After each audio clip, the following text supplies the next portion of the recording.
भाजपा विधायकों ने गिनाई सरकार की उपलब्धियां, कहा योगी सरकार में बही विकास की गंगा। प्रदेश में योगी आदित्यनाथ सरकार ने अपने 4.5 साल पूरे कर लिए हैं। अगला विधानसभा चुनाव नजदीक है। ऐसे में इन 4 साल की उपलब्धियां चुनाव की दिशा निर्धारित करने वाली साबित होंगी। सरकार के जनप्रतिनिधियों का दावा है कि बीते 4.5 साल में योगी सरकार ने विकास की ऐसी गंगा बहाई है जो बीते 70 वर्ष में नहीं बह सकी। उनके अनुसार प्रदेश का चहुमुखी विकास हुआ है। शिक्षा, स्वास्थ्य, सड़क, उद्योग आदि के क्षेत्र में हुए चुनाव में भाजपा के लिए मील का पत्थर साबित होंगे। सोमवार को इसे लेकर गोरखपुर नगर, गोरखपुर ग्रामीण और पिपराइच विधानसभा क्षेत्र के विधायकों से, संवाददाताओं से बातचीत की और सरकार से पिछले 4.5 साल की उपलब्धियां गिनाई।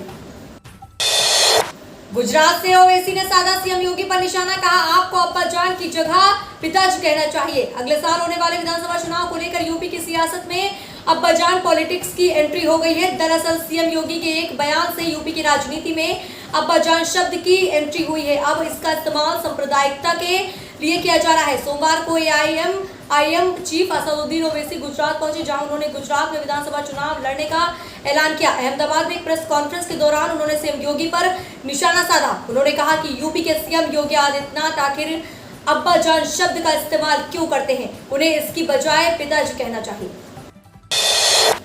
मेरठ में भाजपा प्रदेश उपाध्यक्ष का बड़ा बयान, बोले 2022 के चुनाव में विपक्ष होगा चित, भाजपा की बनेगी सरकार। उत्तर प्रदेश भाजपा के प्रदेश उपाध्यक्ष अरविंद शर्मा का सिवाया टोल प्लाजा पर भाजपा नेताओं ने फूलमाला पहनाकर जोरदार स्वागत किया। सोमवार को प्रदेश उपाध्यक्ष दिल्ली से हरिद्वार जा रहे थे, जहां कार्यकर्ताओं को संबोधित करते हुए उन्होंने कहा कि आने वाले 2022 के विधानसभा चुनाव में सारा विपक्ष चित हो जाएगा।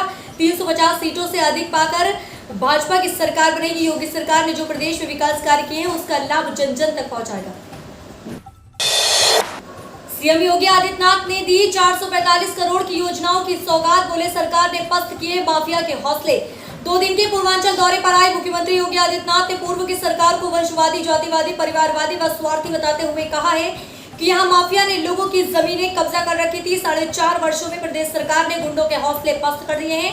अवैध निर्माण पर बुलडोजर चलाए गए। सपा सरकार में गरीबों का राशन लूटा गया तो बसपा में बहन जी के हाथी का पेट इतना बड़ा था कि वह उसे भरने में ही लगी रही।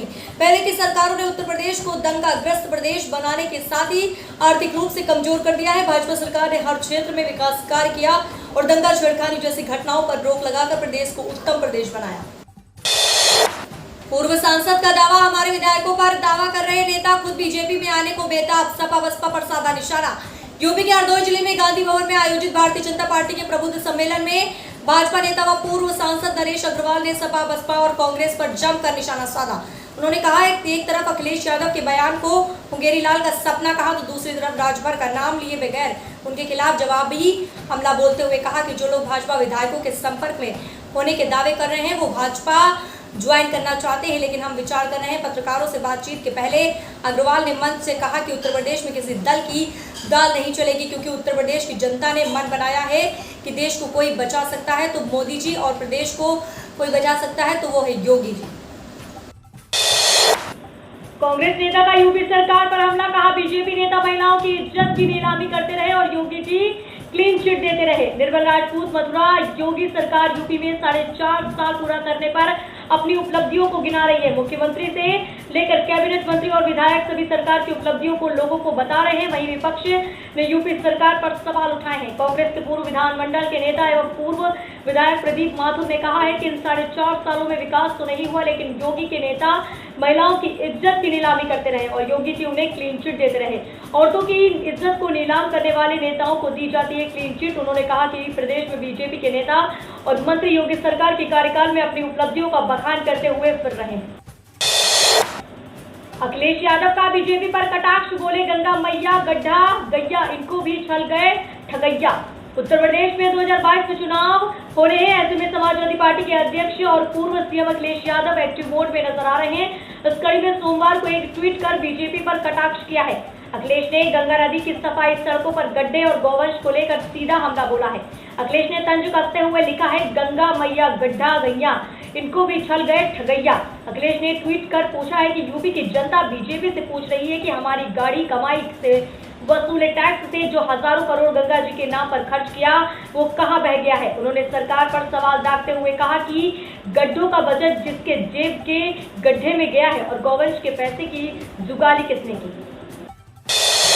ओवैसी का ऐलान, यूपी चुनाव में अतीक और उसके परिवार को देंगे टिकट। उत्तर प्रदेश विधानसभा चुनाव से पहले ऑल इंडिया मजलिसे इत्तेहादुल मुस्लिमीन ने बड़ा ऐलान किया है।